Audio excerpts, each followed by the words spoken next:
Hi everyone, it's Yvonne Heath here with Love Your Life to Death, and I'm so happy that Deb K is here with me today, and I thank you for taking the time out of your very busy life to talk with me again, because 2 years ago actually we sat in this very room. We did? Yes, because many people, as I was writing the book Love Your Life to Death, many people kept saying, you should really talk to Deb, she is so inspirational and what she's been through, and well, you are, and I have to tell you, I'm sorry, that I was in complete awe after speaking with you.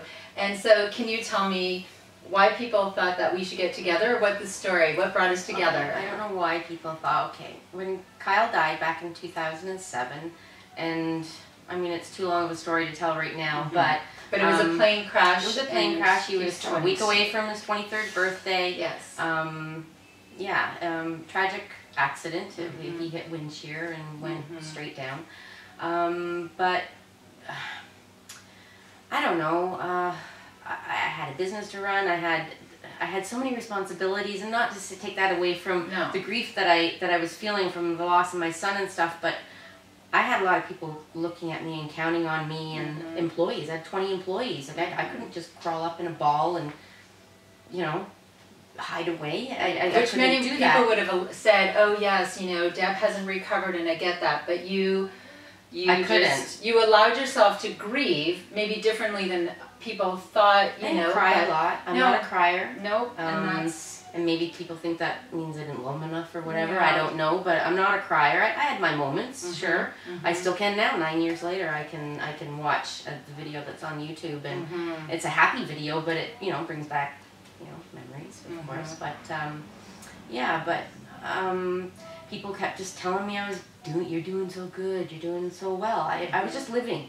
Like I said, I had responsibilities. I couldn't crawl up, and I couldn't do it. So yeah, I just, you know, I was back to work before we even buried him. Not on the floor, but I mean, I had bills to pay. I had people relying on me. So, and you know, I think that people have to be okay with that, because in our society sometimes people think there is no time frame with grief, and that just because you went back to the gym, as I wrote in the book, and you went back to work. You couldn't sit still. It's not who I am. No. So, I mean, pre-Kyle dying, I mean, as Kyle was dying, I was having a wonderful massage in Toronto. I was having a great day with my mom and my sister. I was laughing. We were having a great time. My son was already dead at that point. I didn't know. Yeah. So, you know, there's a little bit of reality there too. You know, it's the information that changes how you feel. But the reality was, I had a family, and he had a multitude of friends, I tell you. And I had a business. I had employees. And it's just not who I am. You know, yes, very sad. At the same time, there was a mother who, her son was in the war, and she was being sent videos of him being tortured. Yeah. I just had to think, is that what I'm not that woman. You know, my son died doing what he loved doing. He was a pilot. You know, people admired him. I found out more things about him after he died than I knew about him that made me very proud. He died. But you continue, and they do, but you continue. And when we sat here 2 years ago, I could feel how much you loved your son. And it's funny, because I said to you, I suffered after hearing, you know, you tell about him, because I could feel, I mean, you were showing me baby blankets and so many pictures, and I'll have a picture of how you honor him with lots of, you know, little we didn't bury him. We have him. Oh, not that I plan on moving, but I'm not going to leave him in Huntsville if I move somewhere else. So you celebrate his life, and you chose to become a grief counselor with hospice to help other people. I didn't choose to. Okay. It chose me. It chose you. Yes. And again, there's that feels like. I'm very serendipitous too. You know, I use tapestry as, you know, a big analogy of grief and life, and you know, now I'm a grief counselor. I never would have been if Kyle hadn't died. So you're helping. Is that where I was supposed to be? I don't know.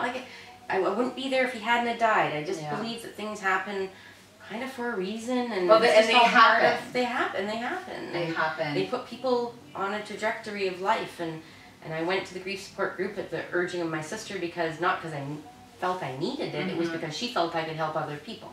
So I went, and And afterwards, they just asked me to stay and be a grief counselor. So I've been doing it now for 8 years. And I have to tell you that I've had many people who said to me how much you've helped them. Really?